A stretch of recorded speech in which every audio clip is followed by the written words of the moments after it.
Kasaragod dating ആപ്പിലൂടെ പരിചയപ്പെട്ട 16-കാരനെ പീഡിപ്പിച്ച കേസിൽ ഒരാൾ കൂടി അറസ്റ്റിലായി. പയ്യന്നൂർ സ്വദേശി ഗിരീഷാണ് പിടിയിലായത്. ഇതോടെ കേസിൽ അറസ്റ്റിലായവരുടെ എണ്ണം 10 രാഷ്ട്രീയ നേതാവിന് പുറമെ വിദ്യാഭ്യാസ വകുപ്പിലെ ഉന്നത ഉദ്യോഗസ്ഥനും RPF ഉദ്യോഗസ്ഥനും അടക്കം ഉൾപ്പെട്ട കേസിൽ കൂടുതൽ പ്രതികൾ ഉണ്ടെന്നാണ് അന്വേഷണ സംഘത്തിന്റെ നിഗമനം.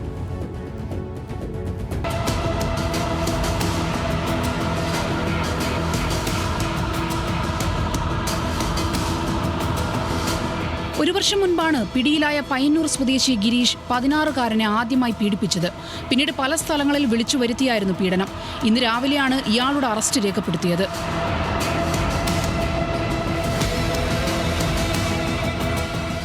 പേർ പ്രതികളായ കേസിൽ നിലവിൽ 10 പേരാണ് പിടിയിലായത്. ബേക്കൽ AEO സൈനുദ്ദീൻ, റെയിൽവേ ഉദ്യോഗസ്ഥൻ Chitraraj, M Sujith, M Narayanan, P Rahees, M Sukesh, AK Ramzan, VP Kunjahammed, Muhammad Afsal എന്നിവരെ ഇന്നലെ ഹോസ്ദുർഗ് കോടതി റിമാൻഡ് ചെയ്തു. പിടിയിലായ ബേക്കൽ ഉപജില്ലാ വിദ്യാഭ്യാസ വകുപ്പ് ഓഫീസർ സൈനുദ്ദീനെ ഇന്നലെ സസ്പെൻഡ് ചെയ്തിരുന്നു.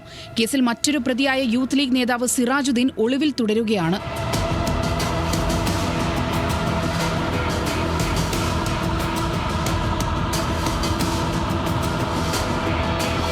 കേസിലിന് ശേഷിക്കുന്നത് 5 പ്രതികളാണ്. ഇവർക്കായി കോഴിക്കോട്, എറണാകുളം ജില്ലകൾ കേന്ദ്രീകരിച്ചാണ് അന്വേഷണം തുടരുന്നത്. നിലവിൽ 14 കേസുകളാണ് രജിസ്റ്റർ ചെയ്തിരിക്കുന്നത്. ഇതിൽ 8 എണ്ണം കാസർഗോഡ് ജില്ലയിലാണ്. പീഡനത്തിനിരയായ കുട്ടിയുടെ മൊബൈലിൽ നടത്തിയ പരിശോധനയിലാണ് കൂടുതൽ ആളുകളുമായി ചാറ്റ് ചെയ്തിട്ടുണ്ടെന്നും പലരുമായും പണമിടപാട് നടത്തിയിട്ടുണ്ടെന്നും പോലീസ് കണ്ടെത്തിയത്. കേസിൽ കൂടുതൽ പേർ ഉൾപ്പെട്ടിട്ടുണ്ടെന്നാണ് പോലീസിന്റെ നിഗമനം.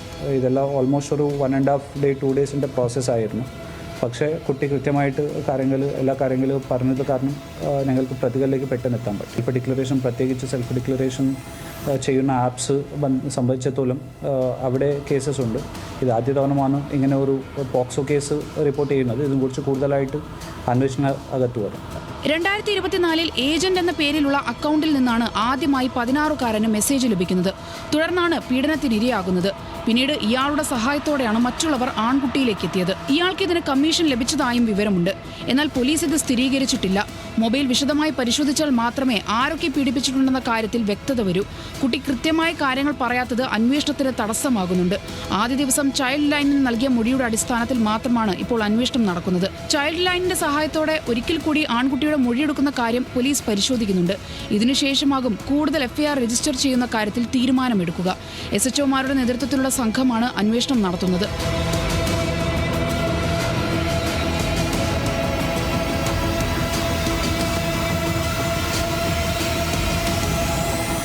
രണ്ട് വർഷത്തിലേറെയായുള്ള പീഡനം, അതും കാസർഗോഡ്, കണ്ണൂർ, കോഴിക്കോട്, എറണാകുളം ജില്ലകൾ കേന്ദ്രീകരിച്ച്. ആകെ 14 കേസുകൾ, 16 പ്രതികൾ, 10 പേർ റിമാൻഡിൽ. മറ്റുള്ളവർക്കായുള്ള തിരച്ചിൽ ഇപ്പോഴും തുടർന്നുകൊണ്ടേയിരിക്കുന്നു. ക്യാമറമാൻ ഇന്ദ്രജിത്ത് അമ്പാടിക്കൊപ്പം PK സരീഷ്, ന്യൂസ് മലയാളം, കാസർഗോഡ്.